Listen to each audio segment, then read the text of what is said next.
అండి మైక్ తీసుకోండి. అందరికీ నమస్కారం అండి. ఈ జితేందర్ రెడ్డి మూవీ గ్లిమ్స్ రిలీజ్కి వచ్చిన మీ అందరికీ చాలా చాలా థ్యాంక్స్. చాలా మంచి కథతో ఒక పోరాట యోధుడి కథ ఇది.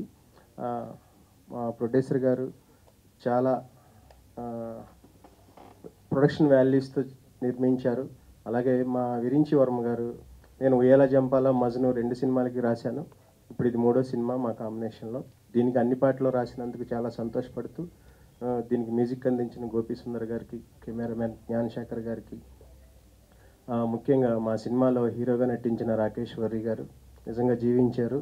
అంటే ఒక ఇలాంటి పాత్రలు చేయటం అనేది చాలా అరుదుగా వచ్చే అవకాశం. చాలా బాగా చేశారు. మా టీం అందరికీ ఆల్ ద వెరీ బెస్ట్ చెప్తున్నాను. Thank you very much. Thank you Rambabu. ఇందులో మళ్ళీ పోలీస్ క్యారెక్టరే, బట్ ఎంత రెగ్యులర్గా పోలీస్ క్యారెక్టర్స్ చేసినప్పటికీ కొన్ని క్యారెక్టర్స్ ఏంటి అంటే ఒక సాటిస్ఫాక్షన్ ఇస్తాయి. ఎప్పుడైతే కథలో ఆ సోల్ బలంగా ఉంటుందో ట్రైలర్ చూసినప్పుడు గుండె ఎలా కొట్టుకుంటుంది. నిజంగానే ఈ ట్రైలర్ ద గ్లిమ్స్ చూసిన తర్వాత ఆ బీట్ అనేది I could really feel it. So ఒక ఎంతో స్ట్రాంగ్ సోల్ ఉన్న కథ ఇది. ఈ ఫస్ట్ నాకు విరించి గారు అంటే చాలా అభిమానం. ఆయన 2 సినిమాలు నాకు చాలా చాలా ఇష్టం. ఆయన పిలిచి నా క్యారెక్టర్ గట్టయ్య అనే క్యారెక్టర్ ఏదైతే చెప్పారో, స్పీకర్ రావట్లేదా? ఒక్క నిమిషం, కొంచెం లో వస్తుందంట. ఒకసారి కంప్లీట్గా వాల్యూమ్ అంటే కొంచెం ఓకేనా అండి? చెక్ యా, అక్కడి నుంచి కంటిన్యూ చేసేద్దామా? యా, సో నేను ఈ సినిమాలో గట్టయ్య అనే ఒక పవర్ఫుల్ రోల్ చేస్తున్నాను. ఇది ఎన్నో వేరియేషన్స్ ఉన్న రోల్ అనమాట. సినిమాకి ఈ కథకి చాలా క్రూషియల్ ఈ క్యారెక్టర్. సో విరించి గారు అంటే నాకు ఎంతో, ఆ 2 సినిమాలు ఏది మజ్ను కానీ అటు ఉయ్యాల చంపాల కానీ 2 చాలా టచింగ్ సినిమాలు విరించి గారు. అప్పటి నుంచి ఆయన అంటే చాలా అభిమానం. సో నన్ను పిలిచి ఈ చక్కటి క్యారెక్టర్ ఈ గొప్ప సినిమాలో ఇచ్చినందుకు నిజంగా చాలా చాలా కృతజ్ఞతలు. ఎందుకంటే జితేందర్ రెడ్డి అనే కథ నాకు విరించి గారు చెప్పినప్పుడు అంటే ఎంత స్ట్రెంగ్త్ ఉంది ఆ క్యారెక్టర్లో. జితేందర్ రెడ్డి క్యారెక్టర్ చేయడం నిజంగా మా బ్రదర్ రాకేష్ యూనో కెరియర్కే ఒక మైల్ స్టోన్ ఆర్ అదొక అదృష్టంగా నేను భావిస్తున్నా. సో అంత పవర్ఫుల్ క్యారెక్టర్.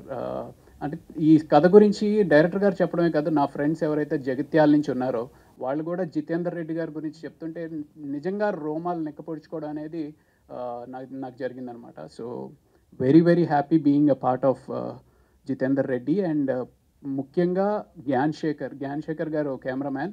ఆయన ఎంతో శ్రద్ధ తీసుకుని ప్రతి డీటెయిల్ని, అంటే నేను క్యారెక్టర్ చేస్తున్నప్పుడు కూడా ఏ ఎక్స్ప్రెషన్ ఎంత కావాలి, ఎలా స్క్రీన్ మీద ఎలా ప్రొజెక్ట్ అవుతుంది అనేది ఎక్స్ప్లెయిన్ చేసి చేయించారు. So very very happy being a part of it. And డెఫినెట్గా ఈ సినిమా అందరికీ అంటే చూసిన ప్రతి ఒక్కళ్ళని ఆలోచింపచేసి అరే ఇలాంటి హీరోలు మన సమాజంలో ఇంకా ఉంటే బాగుండు అనిపిస్తుంది అనే నమ్మకం నాకుంది. Thank you so much. Thank you అండి, thank you so much. Press media మిత్రులందరూ కూడా మాకు సహకరించి ఇక్కడికి వచ్చినందుకు అందరూ కూడా కృతజ్ఞతలు.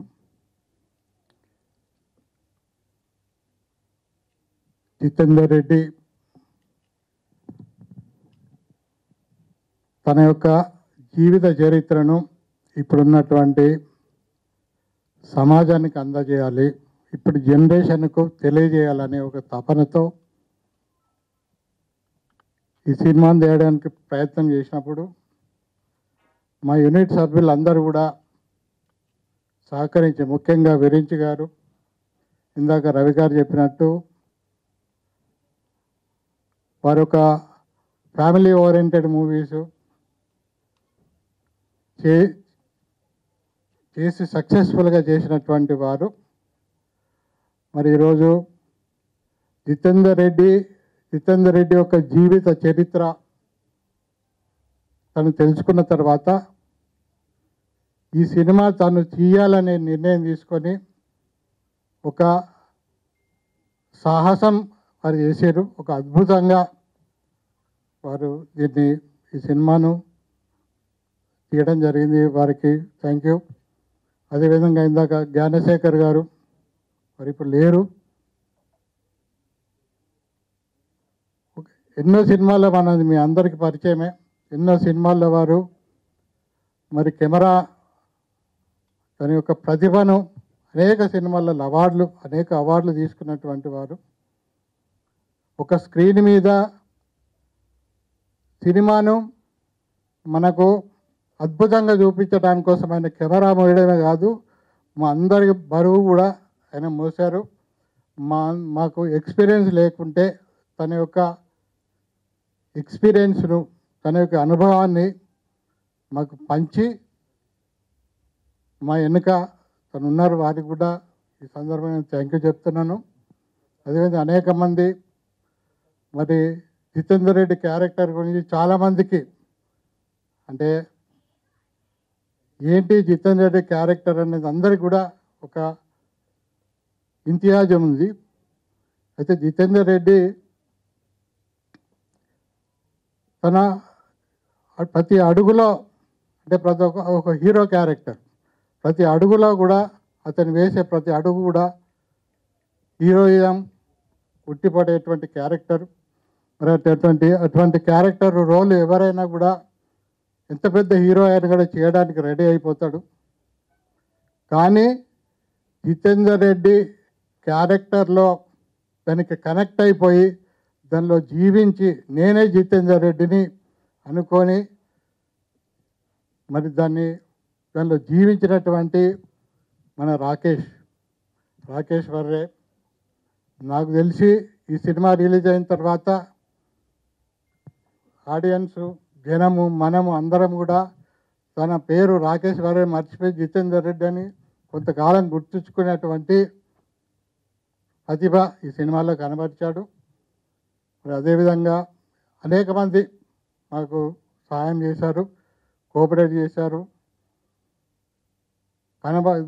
తెర వెనుక కనబడకుండా కూడా అనేక మంది మాకు సహకరించారు.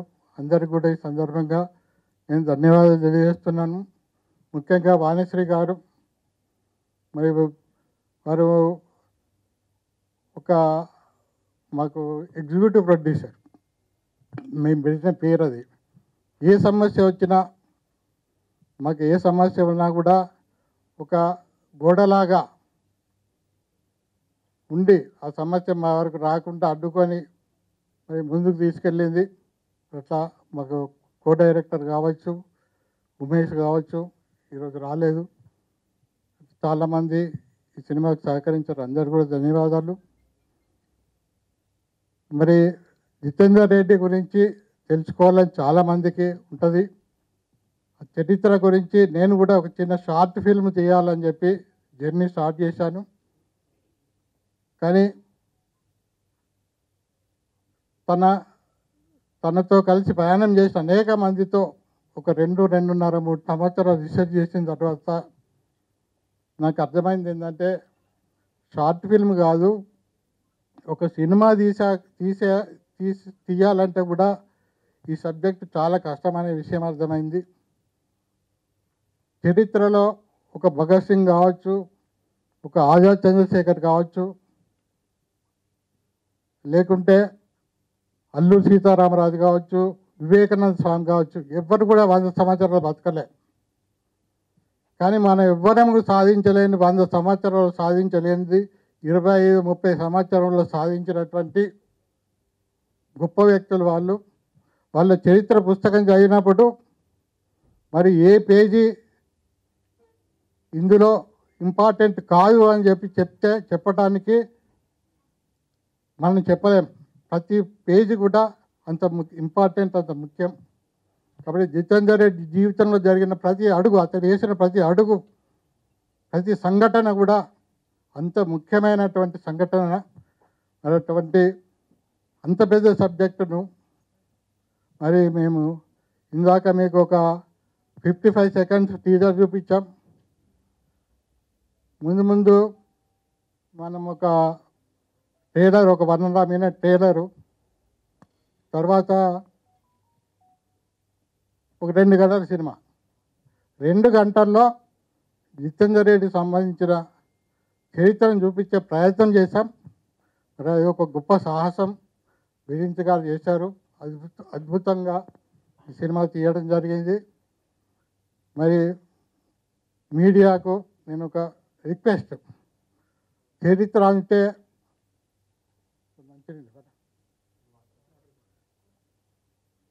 అంటే నిజం చెప్పటం.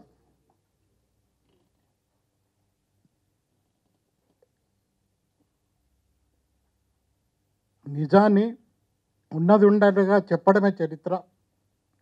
ఒక దొంగను, ఒక స్మగ్లర్ని ఒక హీరోగా వాళ్ళని అట్లా ఇమేజ్ చేసి, వాళ్ళని అటువంటి క్రియేట్ చేసి ఈ సమాజానికి మనం ఏం సందేశం ఇస్తాం? కానీ ఒక నిజాన్ని, ఒక చరిత్రను, నిజంగా జరిగిన చరిత్రను మరుగున పడకూడదనే ఉద్దేశంతో ఒక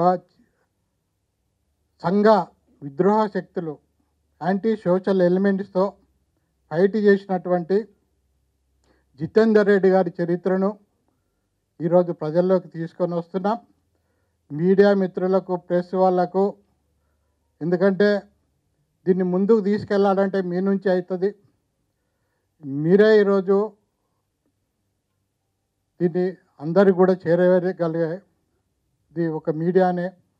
కాబట్టి మీకు నేను రిక్వెస్ట్ చేసుకుంటున్నాను, ఒక నిజమైన చరిత్రను భావి భారత పౌరులుగా ఎదిగేటువంటి ఈ సమాజం, నెక్స్ట్ జనరేషన్ కోసం మీరు ఈ చరిత్రను మొత్తం చేరేలాగా మీరందరూ కూడా సహకరిస్తారని ఆశిస్తూ జై హింద్. థ్యాంక్ యూ రవీంద్ర రెడ్డి గారు, థ్యాంక్ యూ కోరుకుంటున్నాం. అందరికీ నమస్కారం అండి.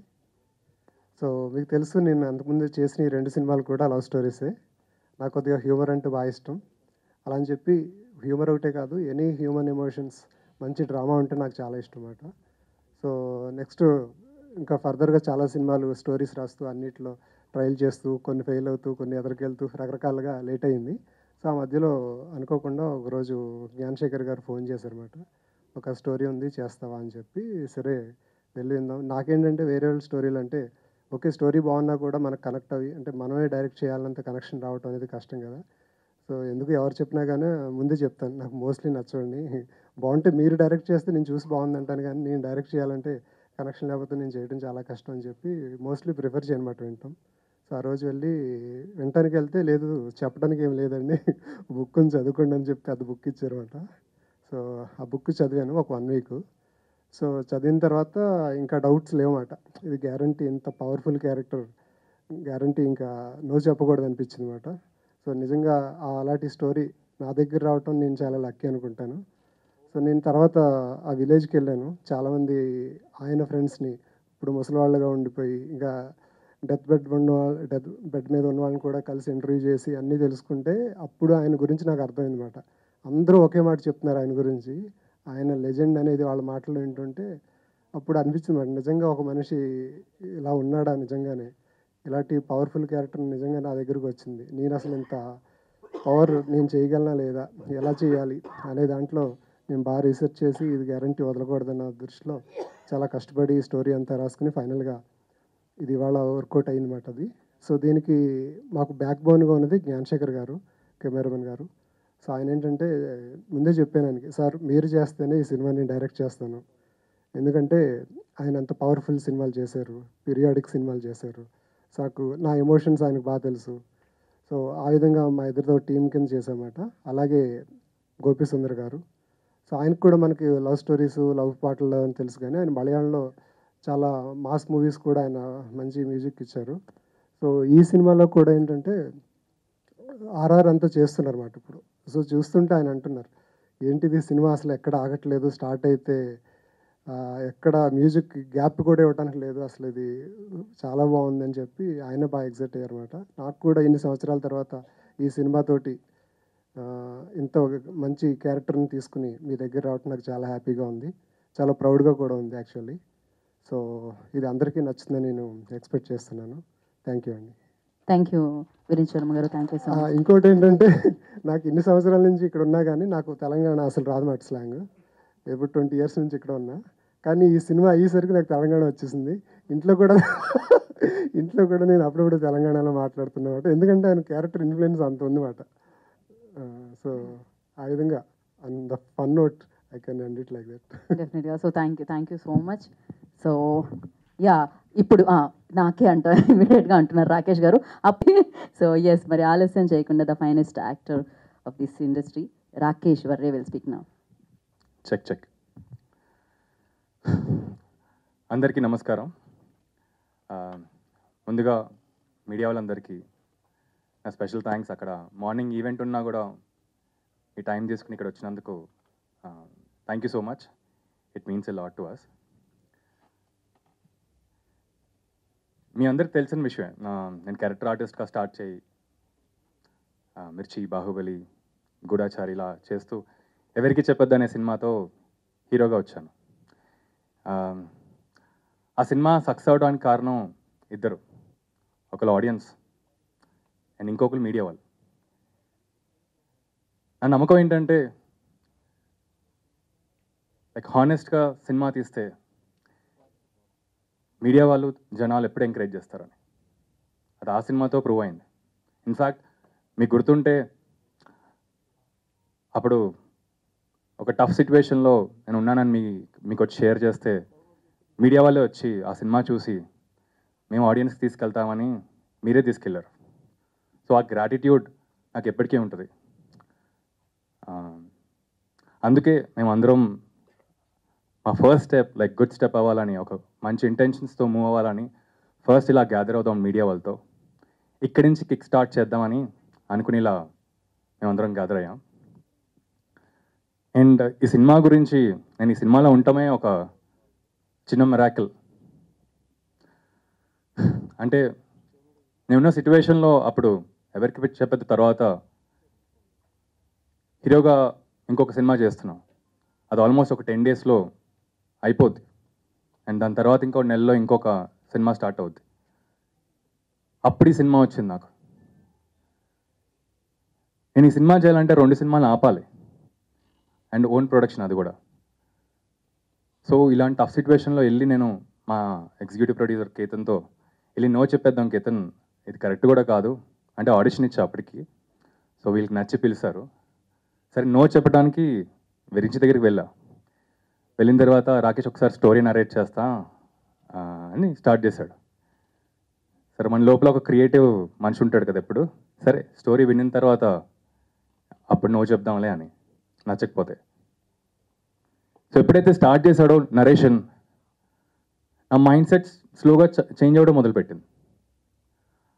ఆ 1980s ఉన్న వరల్డ్, అక్కడ జరిగే ఇన్సిడెన్సెస్, క్యారెక్టర్స్, జితేందర్ రెడ్డి గారితో పాటు ఇంకా గొప్ప గొప్ప క్యారెక్టర్స్, ఇంత పెద్ద క్యాన్వాస్లో అసలు ఆ సినిమా అవుతుందా అని ఎప్పుడైతే ఇంటర్వెల్ వచ్చిందో ఈ సినిమాలోనే ఉంటే బాగుంటుందేమో అనిపించింది. సరే సెకండ్ హాఫ్ ఇంకా మొదలుపెట్టాడు. సెకండ్ హాఫ్లో ఇంకా అంతా ఆల్మోస్ట్ లైక్ ఒక హై రైజ్లో వెళ్ళే మూమెంట్స్. నేను ఎప్పుడైతే ఆ క్లైమాక్స్ విన్నానో అప్పుడు అనిపించింది ఈ సినిమా ఎట్టి పరిస్థితుల్లో నేను చెయ్యాలేమో అని. కానీ ఈ సినిమా చేయాలంటే ఆ 2 సినిమాలు ఆపాలి. సో అప్పుడు వెళ్ళి నేను మా ఇద్దరు డైరెక్టర్స్తో షేర్ చేసుకున్నాను, ఇలా ఒక మంచి సినిమా ఉంది, మంచి కథ విన్నాను.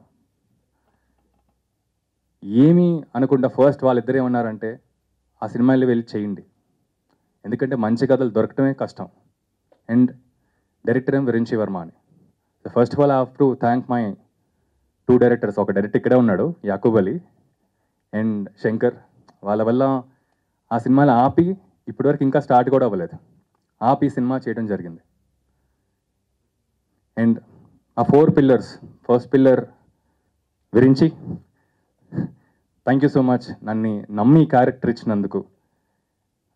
ఎందుకంటే విరించి ఉయ్యాల జంపాల మజ్ను స్టార్స్తో చేసిన తర్వాత ఇంకా పెద్ద స్టార్తో ఎవరన్నా చేయించుతాను. కానీ నన్ను నమ్మి, ఈ కథని నమ్మి, ఆ కథలో నన్ను ఊడ్చుకోవడం అనేది చాలా పెద్ద విషయం. అని ఎప్పటికీ నేను ఆ గ్రాటిట్యూడ్తో ఉంటాను గురించి. Thank you so much. అంటే మేము ఎప్పుడు మాట్లాడుకోం ఇలా, నాకే కొత్తగా ఉంది. అండ్ నెక్స్ట్ రవీందర్ గారు. నేను సినిమా చేయడానికి 2 కారణం అండి. ఒకటేమో కథ, సెకండ్ ఏంటంటే ఇది నా ఎమోషనల్ కనెక్ట్. ఒక తమ్ముడు ఒక అన్నయ్య గురించి ఇంత దూరం వెళ్తున్నారా అని. అంటే ఆయన ఇప్పుడు చాలా తక్కువ మాట్లాడారు. ఆయనతో నేను ట్రావెల్ అవుతాను కాబట్టి ఆయన అన్నయ్య గురించి ఇంకెలా చూపెట్టవచ్చు. ఆయన జితేందర్ రెడ్డి గారు మన మధ్యలో లేరు, కానీ నేను ఎంత బాగా ఆయన్ని నేను తిరిగి తేవచ్చు అనే ఇంటెన్షన్, ఆయన ఆలోచన ఇంత అంత కాదు. సో నా ఎమోషనల్ కనెక్ట్ ఏంటంటే ఇప్పటికీ నేను ఇంకా నా సినిమాలను నేను షూట్ చేసుకోవచ్చు. ఈ సినిమా ఎట్టి పరిస్థితుల్లో బయటకు వచ్చిన తర్వాత వెళ్దామని ఇంకా వీలుతో ఉన్నాను. అండ్ రవీందర్ గారు, నేను మనస్ఫూర్తిగా కోరుకుంటున్నాను ఈ సినిమా పెద్ద బ్లాక్ బస్టర్ అవ్వాలి మీకోసం, అండ్ మీకు బోలని డబ్బులు రావాలని. ఎందుకంటే మీకు మీ అన్నయ్య మీద ఉన్న ఇష్టంతో. And third, very important pillar, ప్రస్తుతానికి ఇక్కడ లేరు, మా డిఓపి జ్ఞానశేఖర్ గారు. ఇన్ఫ్యాక్ట్ ఆయనే నన్ను రిఫర్ చేశారు ఈ స్క్రిప్ట్ వినిన తర్వాత. నన్ను బాబాయ్ ఇంత పెద్ద రోల్ నేనెందుకు అని. సో ఫస్ట్ అయితే వెళ్ళి కలిసిన తర్వాత నీ ఆడిషన్ ఇచ్చిన తర్వాత చూద్దామని. So Baba, thank you so much. And fourth but very important pillar, Uma గారు, వాణి గారు. ఉమా గారు రవీందర్ గారు వాళ్ళ వైఫ్, అండ్ వాణి గారు వాళ్ళ ఫ్యామిలీ మెంబర్. వాళ్ళిద్దరూ బ్యాక్ బోన్గా మాకు, అంటే వాళ్ళిద్దరికీ కొత్త ప్రొడక్షన్ చేయటం, బట్ స్టిల్ ఒక కమిట్మెంట్తో, ఒక ఇంటిగ్రిటీతో ఉండి ఈ సినిమాని మాకు హెల్ప్ చేసినందుకు థ్యాంక్ యూ ఉమా గారు, థ్యాంక్ యూ వాణి గారు. అండ్ ఫైనల్గా ప్రతి ఒక్క యాక్టర్కి ఏదో టర్నింగ్ పాయింట్ అవుద్దండి లైఫ్లో. నాకు ఇప్పటికీ ఇంకా ఆ టర్నింగ్ పాయింట్ అనేది రాలేదు. బట్ నా నమ్మకం ఏంటంటే జితేందర్ రెడ్డి అనే సినిమా నాకు టర్నింగ్ పాయింట్ అవుద్దని. అండ్ ఫైనల్లీ మీడియా వాళ్ళందరూ మీకు ఇంకేమైనా క్వశ్చన్స్ ఏమైనా అనిపిస్తే ఉంటే ప్లీజ్ దీని తర్వాత అడగండి. For here and my speech. Thank you. Yeah, వాళ్ళకు ఉన్నాయండి క్వశ్చన్స్, ఖచ్చితంగా చాలా క్వశ్చన్స్ ఉన్నాయి. And thank you so much. Rambabu గోశాల గారిని అండ్ అలాగే రవిప్రకాష్ గారిని కూర్చోవాల్సిందిగా కోరుకుంటున్నాము. అండ్ స్టేజ్ మీదకి ప్లీజ్ చైర్స్ తీసుకునండి. అప్రోచ్ అవటం, హీరోని కలవటం, యాక్చువల్లీ ప్రాజెక్ట్స్ ఓకే అని షూటింగ్ వరకు వెళ్ళింది, మళ్ళీ మధ్యలో కొన్ని ఇష్యూస్ వల్ల అయిపోయింది అనమాట. సో ఒక్క హీరోతో ఏమైందంటే అగ్రికల్చర్ బేసిస్ స్టోరీ అయింది. ఆ టైంలో మహర్షి రావటం, అది పక్కన పెట్టాము. తర్వాత ఇంకో రిచ్ అండ్ పూర్ ఒక కాన్సెప్ట్ అనమాట. మీరు అన్నట్టు ఒక హీరోతో ఒకేసరికి ఈ లోపల అలవైకుంఠపురం వచ్చిందన్నమాట. మళ్ళీ అది పక్కన పెట్టాం. తర్వాత కరోనా వచ్చింది. తర్వాత ఇంకా కొన్ని వేరే ప్రాజెక్ట్స్ కూడా ఒక వెబ్ సిరీస్ది, వేరే ఒక పెద్ద ప్రొడక్షన్ హౌస్లో ఇంకో సినిమా, అలా రకరకాలు అయినాయన్నమాట. సో ఫైనల్ ఏది వర్కౌట్ అవ్వలేదు. సో నేను మాత్రం స్టోరీస్ రాసుకుంటూ అప్రోచ్ అవుతూ ప్రాసెస్ మాత్రం జరుగుతుంది. అది ఇప్పుడు గుడ్ లక్ టర్న్ అయింది అనుకుంటున్నాను. ఫైనల్గా జితేందర్ రెడ్డితో వస్తున్నమాట. ఇప్పుడు విరించి గారు, ఇప్పుడు నార్మల్గా మన ఇండియన్ లాంగ్వేజెస్ అన్నిట్లోనే చూసుకుంటే కనుక మహాత్మా గాంధీ క్యారెక్టర్ దగ్గర నుంచి, మంగళ్ పాండే క్యారెక్టర్ దగ్గర నుంచి, ఇటీవల రోజులు ఇన్ మెనీ లాంగ్వేజెస్ ఈ కైండ్ ఆఫ్ బయోపిక్స్, హిస్టరీ పేజెస్లో లాక్ అయిన క్యారెక్టర్స్ అన్నిటినీ తీసుకొస్తున్నారు బయటికి. Every character has its own distinct personality, presentation of truth అనే దాంట్లో ఉంది. But when it comes to the point of reaching audience, వాళ్ళ కనెక్ట్ అయ్యే పాయింట్లు ఏంటి అన్నది ఇన్ జనరల్గా it's matter of discussion for any film. ఇప్పుడు ఈ సినిమాలో మీరు ఆ సేలియంట్ రాదర్ సిగ్నిఫికెంట్ పాయింట్స్ ఏంటండి ఆడియన్స్కి బాగా కమర్షియల్గా హుక్ చేయడానికి? థ్యాంక్ యూ అండి ఈ క్వశ్చన్ అడిగినందుకు. యాక్చువల్లీ ఏంటంటే ఏదో బయోపిక్ అంటే చాలామంది బయోపిక్స్ చేస్తున్నారు, పొలిటికల్ లీడర్స్ వస్తున్నాయి. నాకు కూడా బయోపిక్స్ అంటే భయం. యాజ్ ఏ ఆడియన్స్ నాకేంటంటే బయోపిక్స్ అంటే ఇప్పుడు మనకి ఎందుకు వాళ్ళ హిస్టరీ అనేది ఉంటుంది కదా. సో ఆ విషయంలో నాకు చాలా భయం పట్ట బయోపిక్స్ చూడటం అంటే కూడా, అంటే ఎందుకంటే రియాలిటీకి దూరంగా వెళ్ళడానికి కూడా ఛాన్స్ ఉండదు. కానీ లక్కీగా నాకేంటంటే వచ్చిన స్టోరీలో ఇందులో చాలా డ్రామా ఉంది. ఆయన లైఫ్లోనే బోల్డంత డ్రామా, బోల్డంత హీరోయిజం, అదేంటంటే ఒక లార్జర్ దాన్ లైఫ్ క్యారెక్టర్ మాట ఆయన. సో అంత చూశాక ఇందులో బెస్ట్ తీసుకుంటే చాలు, మిగతా పక్కన పెట్టేయచ్చు అన్నట్టుంది తప్ప ఆయన రియల్ లైఫ్లో. సో నెక్స్ట్ ఇక్కడ బోరింగ్గా ఉంది, ఇంకేమన్నా పెడదామా, కొద్దిగా డ్రామటైజ్ చేద్దామా అంటే కొంత డ్రామటైజేషన్ చేసాము. సో కానీ అది క్యారెక్టర్ని చెడగొట్టకుండా, ఆయన గౌరవాన్ని కించపరచకుండా అలా ట్రై చేసామన్నమాట. సో ఇందాక అన్నట్టు ఎక్కడేంటంటే ఒకసారి కథ స్టార్ట్ అయితే, నేను ఆయన పొలిటికల్ లీడర్ ఏం కాదు, ఒక పార్టీకి ఆయనకి సంబంధాలు లేవు. కానీ నాకేంటంటే నాకు పాలిటిక్స్కి నాకు అసలు సంబంధం లేదు. కాకపోతే నాకేంటంటే ఇంత పవర్ఫుల్ క్యారెక్టర్, అంత జెన్యున్ క్యారెక్టర్. సో నేను ఆయన స్టోరీ విన్న తర్వాత ఈ జితేందర్ రెడ్డి ఇంత పెద్ద రివల్యూషనరీ లాగా ఉన్నారు, అసలు ఏంటి చూద్దాం గూగుల్ చేస్తే ఎక్కడ ఆయన లేదన్నమాట. ఇదేంటిది ఎవరెవరి గురించి తెలుసు కానీ వీరి గురించి ఎక్కడ లేదేంటని నేనే షాక్ అయ్యమాట. సో ఆయన గురించి వాళ్ళ ఊరు వెళ్ళి కనుక్కున్నాక తెలుసుకున్నాక నాకు అసలు ఇది వదిలిపెట్టొద్దు అనిపించింది అనమాట. నాకేంటంటే ఏదైనా మనం ఎమోషనల్గా ఫీల్ అయితే అది గ్యారంటీ బాగా చేస్తాం కదా. సో ఉయ్యాల జంపాలైనా మజ్ను అయినా కూడా ఒక లవర్ హార్ట్ ఉంటుంది ఇందులో కూడా ఒక లవర్ హార్ట్ ఉంది. ఈ లవర్ ఏంటంటే ఒక అమ్మాయినే కాదు, ఒక దేశాన్ని ప్రేమించగలే ఒక పెద్ద లవర్ మాట ఇతను. సో ఈ లవర్ స్టోరీ నేను ఎందుకు చేయకూడదని దృష్టిలోనే నేను తీసుకున్న ఈ స్టోరీని. ఇందులో చాలా కమర్షియాలిటీ ఉంది. ఈ కమర్షియాలిటీ ఏ రేంజ్ అంటే, సో మిగతా లవ్ స్టోరీలో ఎలా హీరోని తన స్పేస్లో ఊహించుకుంటారో, ఇది నేను అలా అవ్వలేను. అట్లీస్ట్ ఇలా అయిన వాళ్ళన్నా నాకు దగ్గర అయితే చాలు, నాకు ఇలాంటి మనిషి ఒకడన్నా నాకు పరిచయం అయితే చాలు అన్న రేంజ్లో ఈ క్యారెక్టర్ ఉందన్నమాట. సో అందువల్ల నేను డైరెక్షన్ చేయడానికి నేను అంతవరకు ఆలోచించాను తప్ప ఒకసారి స్టోరీ విన్న తర్వాత ఆ క్యారెక్టర్ నన్ను ట్రై చేసిందని చెప్పొచ్చు నేను. అయితే మీరు ఇందాక చెప్పినట్టుగా జితేందర్ రెడ్డి గురించి, ఆయన గురించి గూగుల్లో కానీ ఎక్కడ there is no proper content అన్నది ఎక్కడ లేదు. ఎక్కడో ఆ టైంలో కొంచెం తెలిసిన వాళ్ళకి ఫెయింట్ మెమరీ అది జితేందర్ రెడ్డి క్యారెక్టర్ అన్నది. ఇప్పుడు ఒక అల్లూరి సీతారామరాజు గారి క్యారెక్టర్ లాగో లేకపోతే ఇంకోటో కాదు. నాకు అల్లూరి సీతారామరాజు గారి క్యారెక్టర్ అనిపించింది అనమాట. ఓకే, ఎందుకంటే ఆయన ఒక రెవల్యూషనరీగా ఒక 6-7 ఇయర్స్ మాత్రమే ఆయన బ్రిటిష్ వాళ్ళని రెవల్యూషన్ ఉన్నది అంతే, ఒక 5-7 ఇయర్సే. కాకపోతే ఒక 5-7 ఇయర్స్ టోటల్ బ్రిటిష్ సామ్రాజ్యాన్ని గడగడలాడించాడంటే అది మామూలు విషయం కాదు. తర్వాత ఆయన చనిపోయినా కూడా ఇప్పటికీ మనం గుర్తుపెట్టుకుంటున్నామంటే సో ఆయన హీరోయిజం అది కదా. సో నేను కూడా జితేందర్ రెడ్డి గారు ఏంటంటే ఒక రియల్ హీరోనిగా ఒక రియల్ యాక్షన్ హీరోయిన్, ఒక ఇంత మంచి క్యారెక్టర్తో పాటు అంత ధైర్యం ఉండి ఎవరికి ఎదురు తిరగడానికి ధైర్యంగా జనాల కోసం పోరాడే ఒక వ్యక్తి. మనం పోరాటం, తిరగబడ్డాడు ఏంటంటే భయం వేస్తుంది మనకి. కానీ మీరు స్టోరీలోకి వస్తే కనుక సో అతన్ని డ్రైవ్ చేసే మోటివ్ ఏంటి, అతను ఎంతమంది విలన్స్ ఎంతమంది అటాక్స్ చేసినా ఆయన నమ్మిన ఒక ప్రిన్సిపల్ కోసం ఆయన అలా ముందుకు వెళ్తూ ఉన్నాడు అనే పర్స్పెక్టివ్లో మీరు చూస్తే దానికన్నా కమర్షియాలిటీ ఏది లేదన్నమాట. సో అందువల్లే నేను ఓకే. ఇప్పుడు రామ్ గోపాల్ వర్మ గారు చేసే సినిమాలన్నింటిలోని లక్ష్మీ ఎన్టీఆర్ కానీ లేకపోతే అదర్వైజ్ ఫిల్మ్స్ ఆయన చేసిన వాటిలో ఆ క్యారెక్టర్లు లుక్స్కు చాలా దగ్గరగా తీసుకొచ్చే ఆర్టిస్టులను ఒక ఎన్టీ రామారావు క్యారెక్టర్, చంద్రబాబు గారి క్యారెక్టర్ ఇట్లా పెడతారు. మీరు ఈ క్యారెక్టర్ ఫిట్టింగ్ రాకేష్ పర్ఫెక్ట్గా అట్లా ఉన్నాడా, లేకపోతే మీరు ఓన్లీ ఒక ఆర్టిస్ట్ని ప్రజెంట్ చేసినట్టుగానే చేశారు ఇందులో? నాకేంటంటే రిజంబ్లెన్స్ అలా ఏం కాదు, రిజంబ్లెన్స్ గురించి కాదు, కానీ ఆ ఎమోషన్ ఎవరి దగ్గర ఉందని చూస్తున్నమాట. నేను యాక్చువల్లీ మేము చైల్డ్ ఎపిసోడ్ స్టార్ట్ చేస్తాం, ఇంకా లేట్ చేయొద్దు త్వరగా చేద్దామని చెప్పి ఫిబ్రవరిలో షూటింగ్ స్టార్ట్ అయిపోయింది. ఫిబ్రవరిలో షూటింగ్ స్టార్ట్ చేశాక నెక్స్ట్ మార్చ్లో షూటింగ్ పెట్టుకుందాం అనే దాంట్లో హీరో ఇంకా ఫైనలైజ్ అవ్వలేదు మాకు. అప్పుడు మార్చ్, ఏప్రిల్, మే 3 మంత్స్ వెయిట్ చేసాం. 3 మంత్స్లో ఆ ఇండస్ట్రీలో ఉన్న అందరినీ ఆడిషన్ చేసాం కానీ ఎవరు సూట్ అవ్వలేదు. ఫైనల్గా నేను చూసేది ఏంటంటే అందం కాదు, లుక్ కాదు, ఏది కాదు, నేను ఏదైతే కథలో చదువుతూ నేను ఇమాజిన్ చేసుకున్నప్పుడు ఒక జితేందర్ రెడ్డిని ఊహించుకున్నాను. సో ఆ జితేందర్ రెడ్డి ఆ ఎమోషనల్గా ఎవరన్నా నాకు ఇతను అన్న ఒక ఫీలింగ్ ఎవరు తీసుకొస్తారని వెయిట్ చేస్తున్నప్పుడు ఫైనల్గా రాకేష్ దొరికాడనమాట.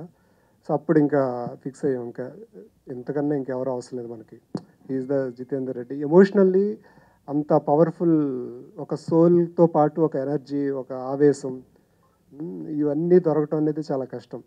ఇంకోటి ఏంటంటే చాలామంది హీరోస్ ఏంటంటే హీరోయిక్గా for the sake of heroism చేస్తుంటారు కదా, అది కాదు. మనకేంటంటే ఒక క్యారెక్టర్ డ్రైవెన్, ఒక ఆవేశంలోంచి, ఒక అనుభూతిలోంచి, ఒక ఆవేశంలోంచి హీరోయిజం రావటం అనేది ఉంటుంది కదండి. అది రాకేష్లో కనిపించింది మాట నాకు. అది చాలా ట్రూత్ఫుల్గా హార్ట్లోంచి చేస్తాడు అనిపించింది.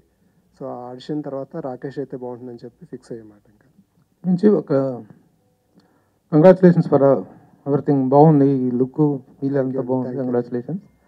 అయితే ఈ బయోపిక్స్ దగ్గరికి వచ్చేటప్పటికి ఒక మహానటి బయోపిక్ తప్ప so many celebrities biopics are not doing well. They didn't do well. So many biopics have come. ఆ ఒక వెల్ సంగ్ హీరోస్ యొక్క బయోపిక్స్ని వెల్ ఎస్టాబ్లిష్డ్ స్టార్స్ చేసినా కూడా అవి వర్కౌట్ కావట్లేదు. బట్ ఈ unsung hero Jitender Reddy to particular ఏరియాలో he's great person.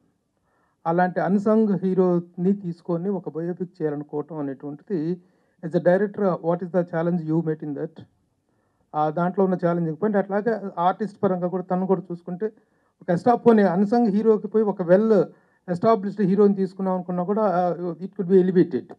But you unsung hero and a new actor, how this combination works out అన్నట్టు మీ ధైర్యం ఏంటి? What are your calculations? నాకు క్యాలిక్యులేషన్స్ ఏమి లేవు సార్. యాక్చువల్ ఏంటంటే ఈ చూసినప్పుడు, ఆ కథ విన్నప్పుడు, నేను ఇమాజిన్ చేసుకున్నప్పుడు ఒక రేంజ్, ఇంత ఇన్స్పిరేషనల్ క్యారెక్టర్, ఎక్కడ అన్స్టాపబుల్ క్యారెక్టర్ అయినా.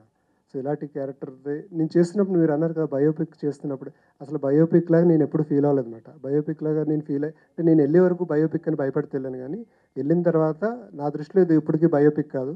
ఆడియన్స్ కూడా ఇది ఒక బయోపిక్ అని దృష్టిలో చూడాల్సిన అవసరం లేదు. ఎందుకంటే ఇది బయోపిక్లో ఉన్న లిమిటేషన్స్ ఏమి దీంట్లో లేవు. అంత డ్రామా ఉంది. ఒకసారి కథ మొదలైన తర్వాత ఇది బయోపిక్, ఇంకొకళ్ళు పిక్, ఇందులో ఏమన్నా, ఇప్పుడు ఆయన ఉన్నారు, ఆయనకి ఏంటంటే వాళ్ళ బ్రదర్ గురించి చెప్పుకోవాలని ఒక తపన ఉంది. రాకేష్కి ఏంటంటే ఈ క్యారెక్టర్ని బాగా చేయాలని ఒక తపన ఉంటుంది. నాకేంటంటే ఈ క్యారెక్టర్ నేను ఇంత ఎనర్జీ ఉంది, ఎంత ఎనర్జీని ఎక్స్ప్రెస్ చేయగలను అనేది ఉంది తప్ప, ఇది బయోపిక్ కదా చూస్తారా చూడరా, లేకపోతే నేను ట్యాకిల్ చేయగలనా, హ్యాండిల్ ఈ క్వశ్చన్స్ ఏమి లేవండి. ఎందుకంటే అందులో ఆల్రెడీ కమర్షియాలిటీ ఉంది. ఆయన జెన్యున్గా ఒక కాజ్ కోసం పోరాడుతున్నాడు కదా. సో అందులో ఫుల్ ఎనర్జీ ఉందన్నమాట. సో ఆ ఎనర్జీయే మా అందరిని నడిపించింది అనుకుంటున్నాను. సో ఆ విధంగా ఇది అసలు బయోపిక్గా నేను ఎప్పుడూ ఫీల్ అవ్వలేదు. చాలా కమర్షియల్గా ఉంది సినిమా అంతా కూడా. అలాగే యాజ్ ఫార్ యాజ్ ఎవరు ఫస్ట్ ఫిలిం ఉయ్యాల జంపాల కానీ మజ్ను కానీ చూస్తే, ఆ జంపాల ఉయ్యాల ఆ స్వింగ్స్ని ఇంకా మర్చిపోలేదు, sweet swings of that film. You're very sensible director as far as those films are concern and your taking part, your taking style అండి. దీంట్లోకి వచ్చేటప్పటికి you need to put yourself strong as far as the emotions are concern, ముఖ్యంగా action emotions అవి చేయటం. ఒక డైరెక్టర్కి ఒక genre నుంచి ఇంకొక ఇలాంటి ఒక ఆల్ టుగెదర్ డిఫరెంట్ జోనర్లోకి జంప్ అవుట్ ఆల్ టుగెదర్, ఇదో పారాషూట్ అవ్వటం అనేటువంటిది. How you felt and how you handle it, అంటే how you transformed yourself అంటే ఏం చెప్తారు? యాక్చువల్లీ అది నాకు ఈ సినిమా ద్వారా గ్రేట్ ఎక్స్పీరియన్స్ అండి. అలాంటి ఛాన్స్ నాకు వచ్చినందుకు చాలా లక్కీగా ఫీల్ అవుతున్నాను నేను. ఎందుకంటే డిఫరెంట్ జానర్స్ అందరికీ త్వరగా రావు. ఎక్స్పెరిమెంటల్గా ఫీల్ అయ్యి చాలామంది భయపడి వెళ్ళరు, కానీ లక్కీగా నాకు ఆ ఛాన్స్ వచ్చింది. అంటే ఇంత మంచి ఎమోషనల్ స్టోరీ తీసుకుని ఒక లవ్ స్టోరీ డైరెక్టర్ దగ్గరికి వీళ్ళు వచ్చారు. కానీ నాకేంటంటే అది ఒక గ్రేట్ ఆపర్చునిటీ అన్నమాట నాకు. సో మీరు అన్నారు కదా ఎమోషన్ కదా అని చెప్పి, ఇప్పుడు ఉయ్యాల జంపాల్లో చూస్తే అందులో కూడా కొద్దిగా కన్నీళ్ళు వస్తాయి ఎక్కడో చోట. మజ్నులో కూడా ఒక మంచి ఎమోషన్ ఉంటుంది. సో ఇందులో కూడా ఏంటంటే ఎవరైనా ఒక ట్రూత్ఫుల్గా ఒక పర్సన్ ఉంటే, నేను ఆ యొక్క క్యారెక్టర్ని ట్రూత్ఫుల్గా నేను బిలీవ్ చేస్తే, అది నేను కరెక్ట్గా పోర్ట్రే చేయగలిగితే, అది ఆ ఎమోషన్ అందరికీ వస్తుంది అనేదే నా ఫీలింగ్ మాట ఫైనల్గా. సో నేను అది సక్సెస్ఫుల్గా హ్యాండిల్ చేశాను అనుకుంటున్నాను. సో నాకు బేసిక్గా ఒకప్పుడు శ్రీశ్రీ గారి మహాప్రస్థానం బుక్ ఉంటుందండి. అందులో ఒకటి ఉంటుందన్నమాట. అంటే ఒక పక్కన గుండెల్లో అగ్నిగోళాలు మండిపోతుంటే కళ్ళల్లో మాత్రం కన్నీళ్ళు రాలిపోతుంటాయి అన్నమాట. అంటే ఉడికే రక్తాన్ని కార్చే కన్నీళ్ళని కలిపి ఒక కొత్త టానిక్ చేసాడు నవతరం కోసం శ్రీశ్రీ అని చెప్పి చలంగారు రాస్తారు. అంటే ఒక పక్కన ఒక భావోద్వేగం వచ్చేస్తుంది, చంపేయాలన్నంత కోపం వచ్చేస్తుంది, ఇంకో పక్కన జరిగిన అన్యాయానికి కళ్ళలోంచి నీళ్ళు వచ్చేస్తాయన్నమాట. అంటే అంత గ్రేట్ ఎమోషన్ చాలా స్టోరీస్లో దొరకవు. ఉంటే హీరోయిజం ఉంటుంది, లేకపోతే కష్టాలు కన్నీళ్ళు ఉంటాయి, కానీ కన్నీళ్ళలోంచి ఒక వ్యక్తి ఎదిగి అందరి కన్నీళ్ళు తుడవటానికి ఒక హీరో ఎలాగా ఒక range extra larger than life character ఎలా అయ్యాడనే ఒక జర్నీ ఉంది కదండి. సో ఆ క్యారెక్టర్ ఏదైతే నేను మహాప్రస్థానం చదువుతున్నప్పుడు అది ఫీల్ అయ్యానో, అలాంటి క్యారెక్టర్ నాకు కనిపించింది అన్నమాట ఇందులో. నేను ఇంకా అందువల్లే నాకు సెకండ్ థాట్స్ ఏం లేవు. ఓకే, విరించి గారు, నాగార్జున గారు పరిచయం చేసిన ఒక డైరెక్టర్, తర్వాత ఇమ్మీడియట్గా మంచి ఫామ్లో ఉన్న స్టార్ హీరో నాని చేసిన మజ్ను, ఇంత పెద్ద బ్యానర్స్తోని పరిచయమైన మీరు ఇంత గ్యాప్ రావడం అనేది నాకు తెలిసి 2 మంచి సక్సెస్ఫుల్ ఫిల్మ్స్ తర్వాత ఒక డైరెక్టర్ 7 ఏళ్ళు ఖాళీగా ఉండడం అనేది నాకు తెలిసి first time. At the same time యూట్యూబ్లో కానీ వికీపీడియాలో కానీ ఎక్కడా దొరకని ఒక అన్సంగ్ స్టోరీని history needs to be told ఇప్పుడు ఎందుకు చెప్పాల్సి వస్తుంది, ఎవరి కోసం చెప్పాల్సి వస్తుంది? 2 క్వశ్చన్స్ ఉన్నాయి ఇందులో. అది ఎవరి కోసం ఇప్పుడు ఎందుకు అనేది క్వశ్చన్స్ నాకు తెలియదు. అంటే నేను ఆ టైంలో ఏదో ఒక సినిమా చేద్దామని చెప్పి నేను అందరినీ చెప్పాను కదా, ఒక సిరీస్ ఆఫ్ అన్ఫార్చునేట్ ఈవెంట్స్ జరుగుతున్నాయి. సో ఆ టైంలో ఈ కథ వినేసరికి నాకు వదలాలనిపించలేదు. సో వాళ్ళు అన్నారు కదా, చాలామంది దగ్గరికి ట్రై చేసాం స్టోరీ అది ఇది అని చెప్పి. సో ఆ టైంలో నాకు ఈ స్టోరీ వచ్చే కొద్దీ నేను కనెక్ట్ అయిపోయాను, నాకు వదలాలనిపించలేదు. ఇది ఒక 1.5 ఇయర్ బ్యాక్ నా దగ్గర స్టోరీ రావటం, నేను ఇమీడియట్గా చేయాలని చెప్పి డిసైడ్ అవటం, దాని తర్వాత దాని గురించి వర్కౌట్ చేయటం, ఇదంతా ఉంది. సో అది అలా జరిగింది అంతే. నాకేంటంటే నేను ఎమోషన్గా కనెక్ట్ అయ్యాను. ఆ ఎమోషన్ నేను జనాలకు తీసుకెళ్ళి వాళ్ళతో కూడా ఎమోషన్ ఫీల్ చేయగలిగితే నేను సక్సెస్ అయినట్టు. సో అంతకన్నా ఇంకేం లేదండి. రాకేష్ గారు, ఇప్పుడు మీరు 2 సినిమాలను వదిలేసుకుని ఎమోషనల్ కనెక్ట్ చేసి డెఫినెట్గా ఉందండి. అంటే అదే సార్, నేను 2 సినిమాలు ఆపేయాలి అండ్ ఆల్సో మన డబ్బులు కూడా కదా, సో పెద్ద స్టేక్స్ అది. సో ఎప్పుడైతే స్టోరీ విన్నానో ఆ క్యారెక్టర్కే కనెక్ట్ అవుతున్నామండి అందరూ.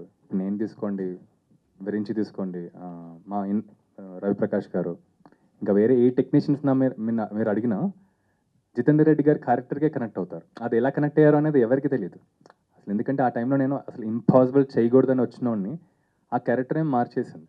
సో ప్రాబ్లీ ఆ క్యారెక్టర్లో ఉన్న బ్యూటీ ఆఫ్ మ్యాజిక్ అది. ఇప్పుడు బాహుబలి సినిమాలో